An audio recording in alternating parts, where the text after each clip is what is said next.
I know what's best for you is a phrase most of us have heard at some point in our lives. Maybe it came from a parent, teacher, or even a friend who meant well. As a child, those words might have felt safe, even a promise that someone older, wiser, more experienced was protecting you from life's struggles. You believed them, and because the world was too big, too hard to navigate by yourself, too unfamiliar, you decided to believe them. But as we grow older, these words begin to feel different. What once sounded like love might sound like control.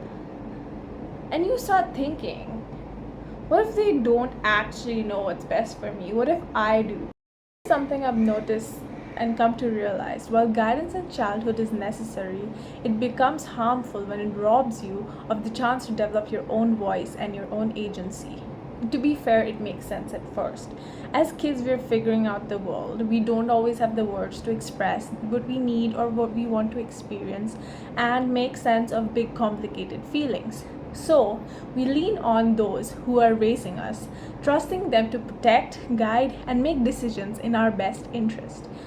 But while it's true that children need this kind of direction in their lives, they also need the space to make choices, to stumble, to figure out things by themselves, and to build trust in their own instinct. When children aren't given the space to develop their own sense of self, it shapes the way they move through the world as adults. When children are consistently told what to do, how to feel, how to think, they don't just lose the ability to make decisions, they lose trust in themselves. They grow up doubting their instincts. They fear making mistakes. They feel anxious when faced with choices, big or small, and they constantly seek validation.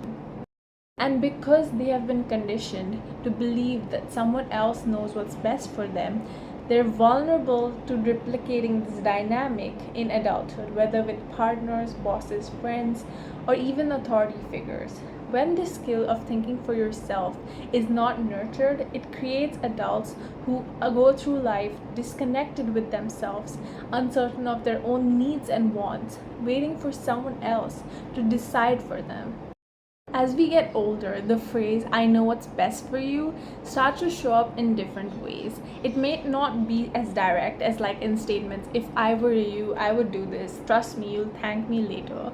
Or, I just don't think you're thinking clearly like right now, let me handle this. Or, I know you better than you know yourself. Core, this kind of language assumes that your ability to make decisions isn't enough. It subtly positions the other person as the expert of your life. And more often than not, it's not about care, it's about control. It's about holding power over your choices, shaping your life to fit their expectations, and keeping you in a space where you're likely to not question them. People like this often struggle to respect your boundaries. They get uncomfortable when you make choices that you shouldn't have, that they wouldn't have made. If you recognize these dynamics in your own life, it's not too late to change them. It all starts with taking time for yourself to ask yourself, what do you truly want, not what others expect from you? Because it is time to make your own decisions. It's time to do what's best for you. When necessary, always set boundaries. And trust me, I've been hearing this since childhood, ever since I wanted to take a different path in life. My parents have always said, oh, you should be doing a 9 to 5, then only you can be successful in life. But there are so many other people who have been doing other kinds of jobs, such as businesses, content creation, which is something that a lot of people are passionate nowadays about, and it's not wrong. The way they earn money is also the right way, but parents don't understand this and they try to impose this onto us. So one of the important lessons we learn in relationships is how to tell the difference between genuine guidance and subtle control. At first they sound so similar, like guidance might sound like I care about you and I want to share what I've learned, and ultimately it's your decision. Control, on the other hand, it's I know what's best for you and you should do as I say. It's a small difference in wording, but it carries a huge difference in meaning. Guidance respects your autonomy, control assumes authority over your life. Healthy relationships, whether it's with family, friends, or someone you love, you should be feeling safe to make your own choices. That does not mean we don't ask for advice or help from them, or reassurance, or even comfort along the way. But advice should feel like an offering, not an imposition of their beliefs and values onto you. The tricky part is if you grew up in a home where authority wasn't questioned or love was tangled up and confused to be control, it's not always easy to spot the difference. Sometimes we even mistake control for care because that's what we're taught growing up to as love to be. Someone takes control, gently but firmly remind them that the decision is yours. It's perfectly okay to say things like, I appreciate your concern, but I will handle this in my own way.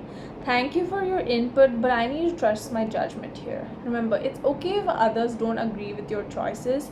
Their discomfort is not your burden to carry. You don't have to care about what they think. You have to make your own decisions. You don't owe anyone an explanation or justification for the decisions that you make. If you grew up in a controlling household, part of your healing would have to do with reparenting yourself, giving yourself the permission to make the decisions you were never given to. Allow yourselves to take risks, make mistakes, and learn through your own instincts. It might feel uncomfortable at first, but this process is deeply liberating and gives you all the freedom that you want over time. It will allow you to reclaim your autonomy, and it's not about just making decisions, it's about embracing your full authentic self without having someone's control over you and living life on your own terms. If this spoke to you, hit like, share with someone who needs it, and subscribe. I'd love to have you here again. Bye.